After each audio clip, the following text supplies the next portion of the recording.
Welcome to Customer Value Cast, a podcast dedicated to helping you acquire, retain, and expand more customers by putting measurable value at the heart of your customer lifecycle. Join our host, Ross Fulton, founder and CEO of ValueWise, as he dives deep into how reoccurring revenue businesses are maximizing their growth and valuations with the industry's leading experts and pioneers.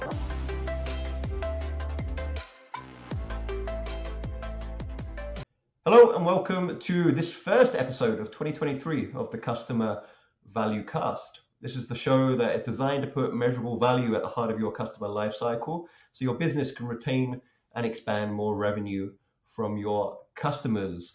Today I am joined by both a friend and someone I admire massively in terms of Kari, what you've been driving in the customer success domain, Kari Ardalan. And Kari, we'll get you to introduce yourself in a second, but today we're going to be really drilling into this world of digital customer success, which I feel like is consuming the recurring revenue domain, not just the customer success domain. And I know that you're blazing a trail in Qualtrics around digital customer success and have so much to share.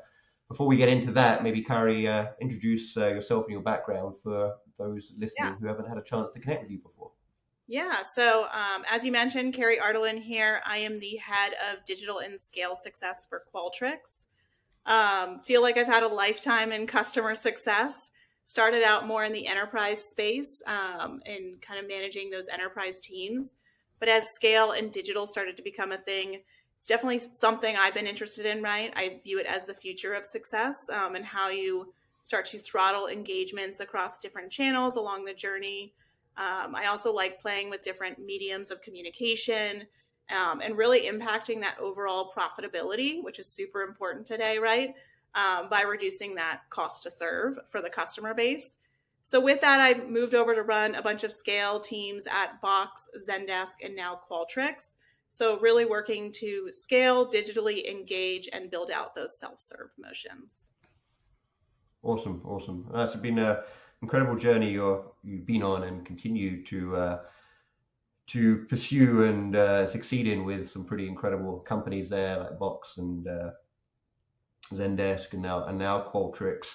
I think the orientation and now sort of the core focus around scale and digital, it is, as you say, extremely timely. We're recording this at the beginning of 2023, and the macroeconomic situation right now is causing, I'd say, a reconciliation in the tech industry like we haven't seen for a number of years, possibly never, considering just the very interesting frothy times of 2020, 2021 into 2022. So the name of the game right now is efficiency, profitability, and how that can be driven in a way that still is driving the value that these technology companies want to make sure gets realized by their customers. And this equation around efficiency, profitability without sacrificing value delivery to customers is pointing very firmly at digital and how we drive efficient customer adoption. And I think, what you're building, Kari, at Qualtrics is fascinating in terms of its sole focus. Like, we are just here to drive this digital approach, which to me is very powerful and distinct from I'd say the last, let's say, 3 or so years, where there's been certainly a presence around digital customer engagement in most tech companies, but it's been a shared sort of motion and a shared strategy. And you've got marketing sort of getting involved, you've got maybe product getting involved in terms of sort of the in-app strategy, you've had customer success and some digital elements within a customer success organization and strategy. But I think what you're building, which is to me where we're heading here, which is a dedicated, we own this is an end-to-end strategy that we're sort of building out as a very distinct piece of the equation, not as something blended into just the mix and or not something that's just for this very, very long tail piece of our customer base. I think is very forward looking and necessary. But we'd love to, Kari, get it in your own words around what you are building out in Qualtrics, what the origins of the function that you're building in Qualtrics has been, why it exists, where it's going, and we can sort of drill into it from there. Yeah, absolutely. So traditionally, Qualtrics has been more of a high touch approach. So the model was hire consultants to manage the book of business. Again, more of that high touch experience. But over time, we've started to see some of the impacts right to the mid and long tail with that, because that's really difficult to scale. And then even for those large customers, you have to look at what they're doing user wise, right? Like it's very tough to engage with all the lines of business down to the user. So you even have a need for digital and scale there as well. And that just becomes more and more important as we get into this economic environment. So originally everything was semi-distributed across different teams. We brought them all into one, which is my digital success org. So I run 4 teams today at Qualtrics. The first is Success Hub. So we are treating that as our digital front door for all things related to post-sales services. So within that, you can manage your tickets, success packages, renewals, and then enablement all in one place. The focus here is to really automate all things services related and allow customers to self-serve where needed and really promote adoption and growth. And then with that, we also have XM Community. So we didn't want to have competing portals, right? So as I mentioned, that Success Hub is that digital front door to all of our other different portals that customers will come in and connect. The community primarily being that peer-to-peer engagement. So sharing best practices, events, and networking. Then I also have the digital side. So that's the omni-channel approach to journeys across the life cycle. So they're building out all of our customer journeys across onboarding, adoption, renewal, and growth. And by bringing all these groups together, they're able to do that across all of our channels. So we have in-product, we have email, we have the self-serve portals, and then it goes all the way down to the frontline teams. And then they also manage a lot of our one-to-many motions, so user groups, user forums, and webinars. And then lastly, I have that scale frontline. So this is the last line of engagement for those that are not engaging digitally. So they go into a bit more detail into that customer or the book of business metrics to run very custom campaigns and meetings from one-to-one all the way down to one-to-many to get the customers to then re-engage and do that call to action, essentially. Yeah, it's so fascinating and a lot to to unpack there. What acknowledging that sort of Qualtrics brought you in to say, hey, look, we need Kari to help build and drive this. But what are you able to share in terms of the genesis inside Qualtrics to say, hey, look, we want to centralize this. We're going to put a leader in here, build this out as a strategy and a function, remove it, move away, or not certainly go down the path of having this sort of decentralized, shared, well, marketing does a bit of this and product does a bit of that, and CS does a bit of this. What was the catalyst or the genesis for that in Qualtrics? Yeah, so when we had them separate, you're kind of like beg, borrowing, and stealing to get something accomplished, right? And then no one really owns the entire outcome of onboarding per se for post-sales or like adoption, right? So like marketing may take a component of it, enablement may take a component of it, and then success, but no one really is driving it across the board. And so that was part of the genesis of bringing a lot of this together, is so that we can kind of operate on the same OKRs and really drive towards the same mission. So while we do partner with marketing, with enablement, et cetera, we really design the journeys across all of those different groups for our existing customer base. And so that, again, really helps us to organize what that journey looks like. And we're not just throwing a bunch of emails that don't look coordinated to our customers. And provide, I think, another interesting piece of macro context. Where do you, Kari, and your team roll up to in the organization from a reporting line in terms of thinking about the sort of executive suite of Qualtrics? Is it marketing? Is it customer success? Is it a completely different line? Or we roll up to customer success, so the VP of customer success right now. That was controversial at the time because I did take on like community as well as a lot of support deflection. So I took on what we call our digital support team as well.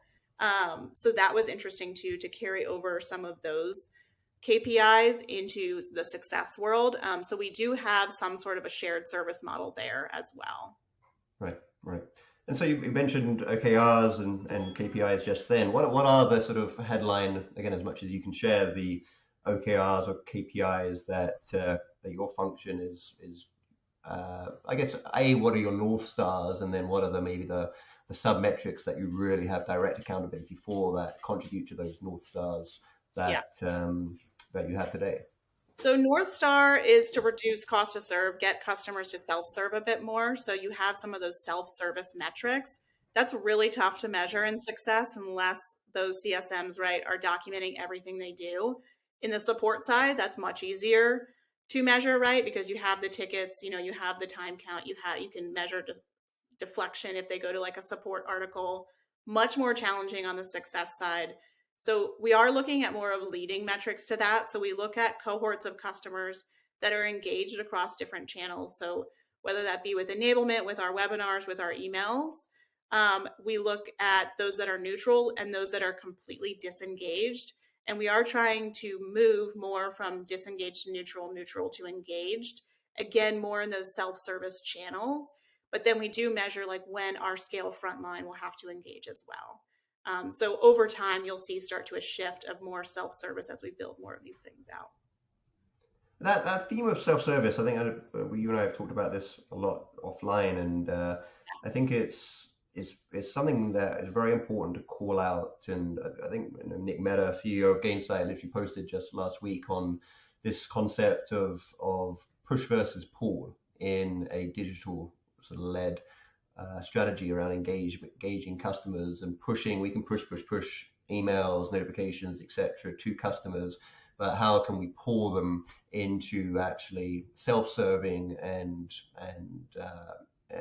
driving their own sort of adoption journey from a self-service basis. And I know that you are a huge proponent and have already achieved a lot inside Qualtrics around this concept, which is arguably old school, around a customer portal. And that portal concept being, and I've talked about this on other episodes of this podcast, where I find it shockingly absent in a lot of technology enterprises, this concept of a customer portal that in 2020 now 3 should be giving a very curated, personalized experience to a customer, and gives them ultimately that capability to self-serve that on the items, the resources, the insights, the data points that help them drive their own value realization through product adoption. But Kari, maybe share your thoughts around that sort of self-serve concept and what you're seeing and driving and got planned around that portal concept, and also maybe sort of why it is sort of quite rare still in B2B technology enterprises from your perspective. Yeah, so traditionally when you thought of digital, it was very much push, right? Like it's like push product, push email, etc. What we're trying to do is, especially since COVID has happened, people don't want more email, they don't want more meetings, etc. So we're trying to get away from this spam methodology and do more of that pull. So like if you think from an onboarding, a customer joins, they should get one email, and then that one email will send them to our self-serve portal that should send them down a getting ready journey. So it could be, here are the 5 things you need to do to set up your account in product. And that portal will redirect them to the product to take that action. And then it will take them down their enablement journey of like, here's the 5 courses you need to take to be certified as an admin. And that journey should be customized based on who that person is, what they're subscribed to, etc. Again, they get to manage that and monitor it on their own. But then you also get to see like how they're completing on that. And then you can use email to mirror that to say, hey, you're stalled here. Do you need help from a CSM? Or do you need to see this resource to get you moving even further along that journey? So the ultimate goal is we will do push notifications, but it's to pull them back into these self-serve motions to own that journey themselves. It's super interesting. And on the theme of okay, hey, why has Qualtrics been able to really drive a lot of progress on this theme of pull and self-serve and portal versus, again, what I again, painting with broad brushes, but see as quite conspicuously absent in a lot of other technology companies, especially in the enterprise category. one of my theories would be that it requires this centralized ownership to enable that strategy to be operationalized. Because if you've got this decentralized ownership of all these digital elements and all the components you're just describing there, trying to centralize that operationally in some sort of customer facing portal is at a minimum, you've just got a lot of cooks in that kitchen, which generally computes to not much getting done. Would you put that sort of centralized ownership as being key to what has helped Qualtrics drive this pull motion and this self-service capability, or is there anything else you'd point to? Yes, it is super key. So you need governance across all things. So I mean, we saw this when we were rolling out additional channels. We were working on rolling out in product, but it was starting to become more of a spam methodology than we liked. And you really have to think about all your different channels, how you're going to govern them, and what's the purpose of them. And having that centralized motion really helps you kind of control that, right? Otherwise, like, that in product team will just go and build whatever they want. My email team might build something, marketing might build something, and they're not unified. So if you're not going to have it centralized, you at least need to have governing councils, which I've done at other companies that have been successful. But I will say the centralization has helped massively with my remit at Qualtrics. Yeah. I want to come back to something you mentioned earlier on the KPI OKR front and this concept of reducing cost to serve. And that, I think, is a incredibly important concept. I think it's a concept that a lot of leaders and companies still today are struggling to articulate around. Okay, what is this cost, and how am I calculating it? Let alone how do I then reduce it? And yet is something, a challenge that I think every company and every leader is having to face right now, and will continue to have to make sure they have an answer to, because of that macroeconomic situation we talked about earlier, which is driving the theme of sustainable growth and efficiency and profitability. Is cost to serve I guess a metric or composite of metrics, something that's been fairly established in Qualtrics, or is it fairly new as it relates to a way of articulating the financial performance of your management of customers, and kind of who owns that calculation inside Qualtrics, and is it something that's been fairly I guess embraced by the leadership of Qualtrics, or is it okay, well, customer success is worrying about it, but we haven't quite got a democratized democratized adoption of cost to serve yet across the business? How is it sort of being perceived right now?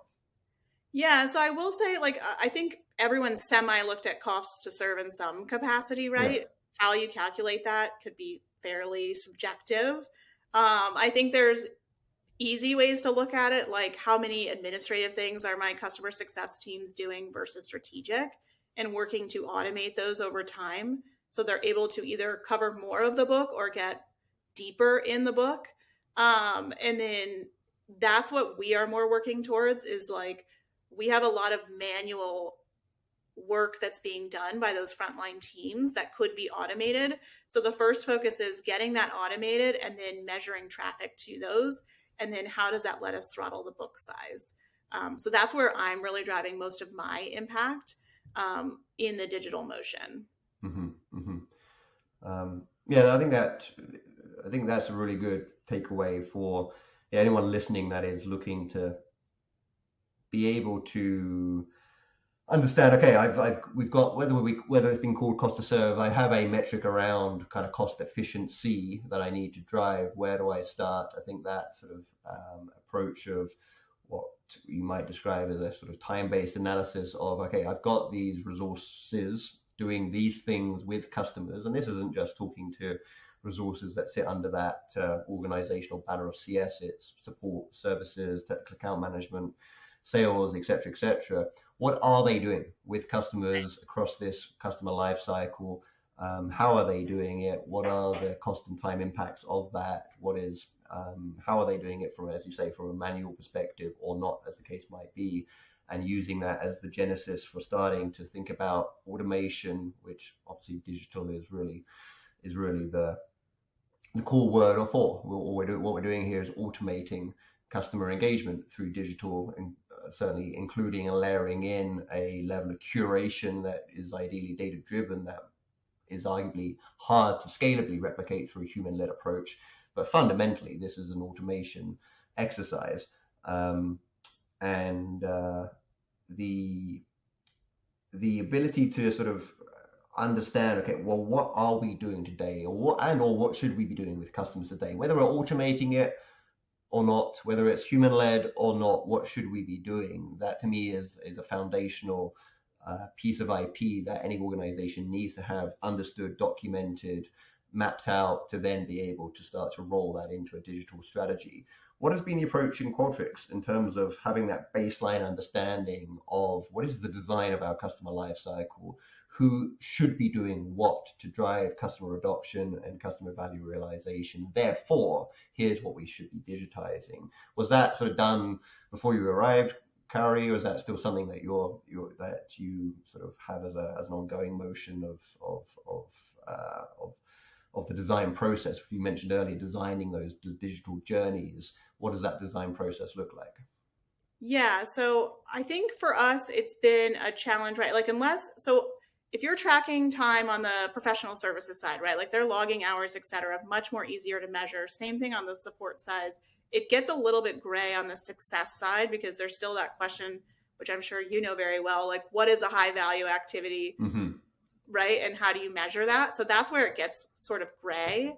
How we are looking on it is first automating journeys. So we're starting on the tail ends between onboarding and risk. So we are starting pretty broad, right? So, your welcome email taking you into that portal to then carry out a basic account level journey.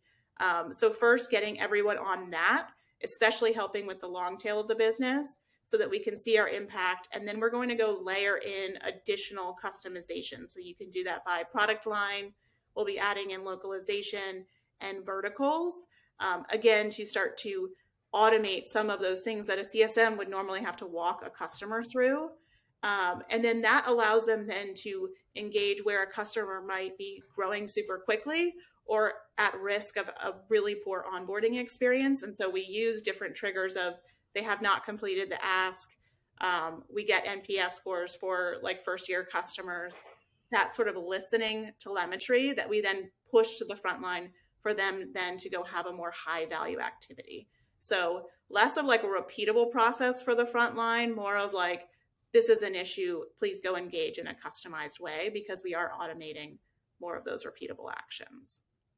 Right. Yeah.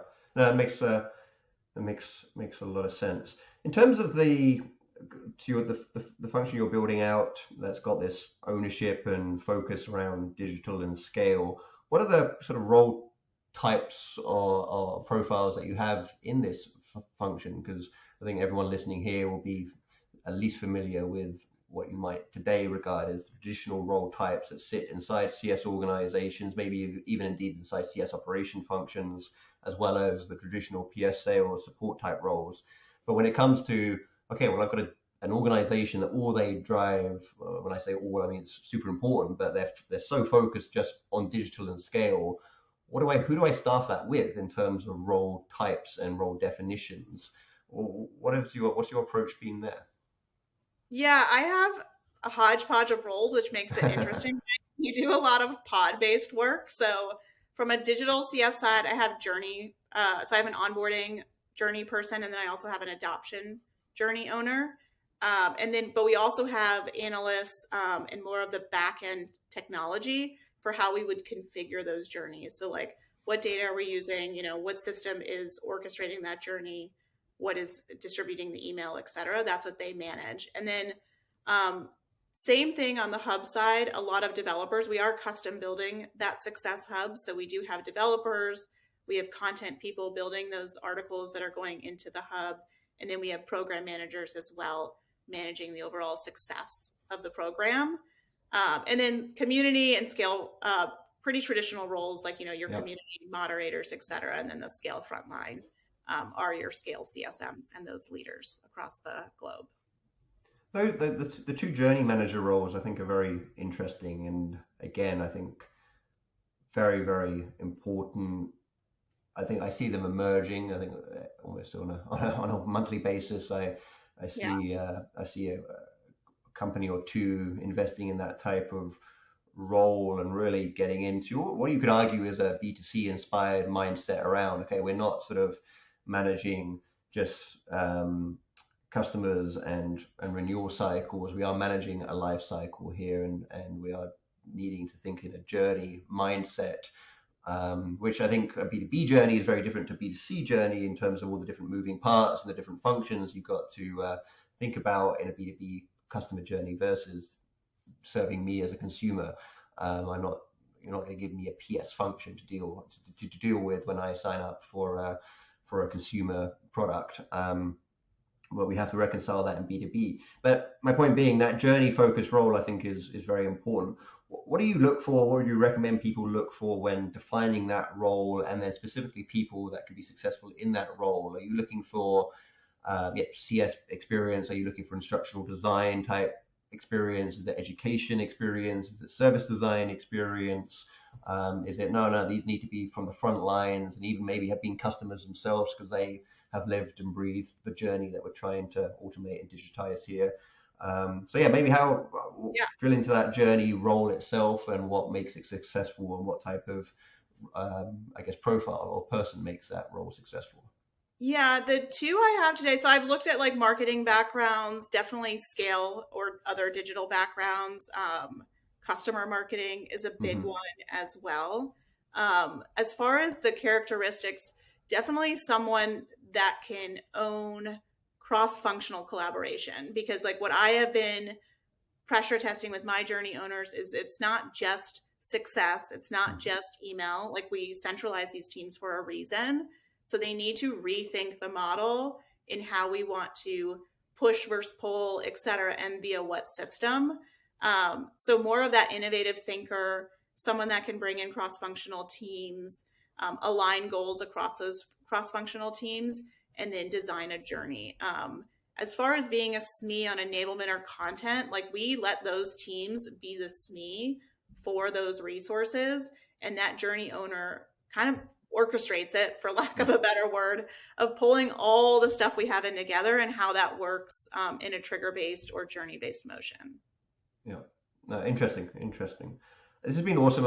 Last topic which we just can't not talk about, but we can spend a little bit of time here. We could spend probably the next hour here, but is AI. Let's talk about AI, because we can't talk about 2023 digital customer engagement and not talk about the role of AI today and definitely tomorrow.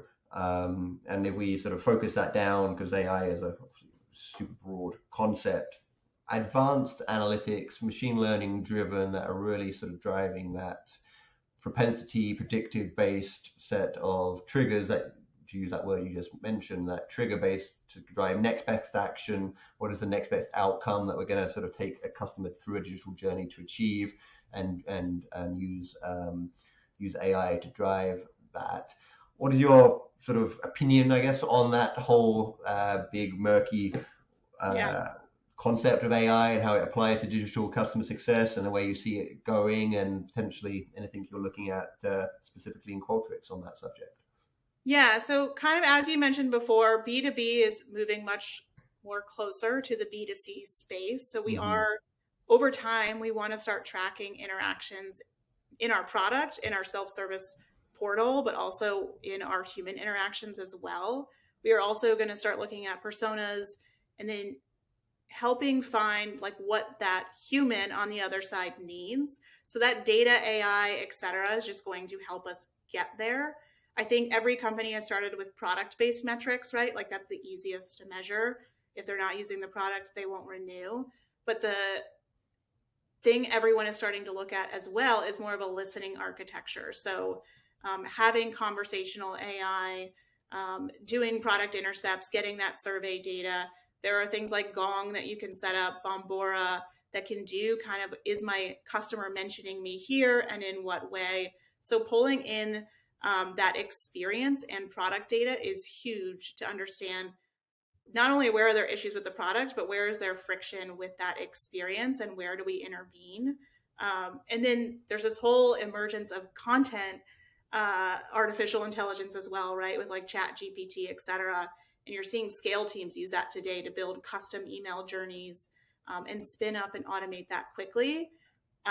We're also paying attention to how like chat bots evolve over time and other communication channels just to make sure we're staying ahead of that. So, I mean, it's all growing super, super fast. I think just keeping an eye on it and being creative on how you would use that is important.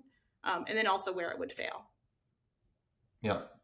No, I agree. Do you see a path where your team and function will have its own sort of in-house AI sort of based specialists and I guess strategy owners, or is that something you see sort of, hey, that's again something we're going to dip into a core capability that might sit inside a company like Qualtrics and we'll be a customer of that? Or do you see a kind of customer, I don't know what it would be called, but customer AI function that sits inside the overall digital customer function inside a company like Qualtrics in the future?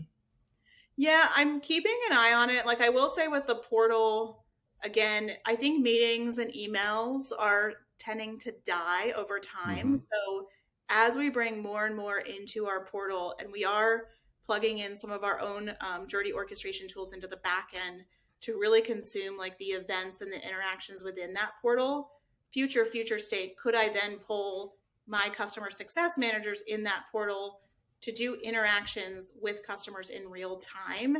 That would first be human interactions, but then over time, could you teach like a chatbot or something to do that within the hub itself and continue to automate and self-serve in that way? I don't think we're there yet. I think we have a ways to go, but that's where I'm headed in my thinking of like, could we bring everyone into that portal and interact in that way?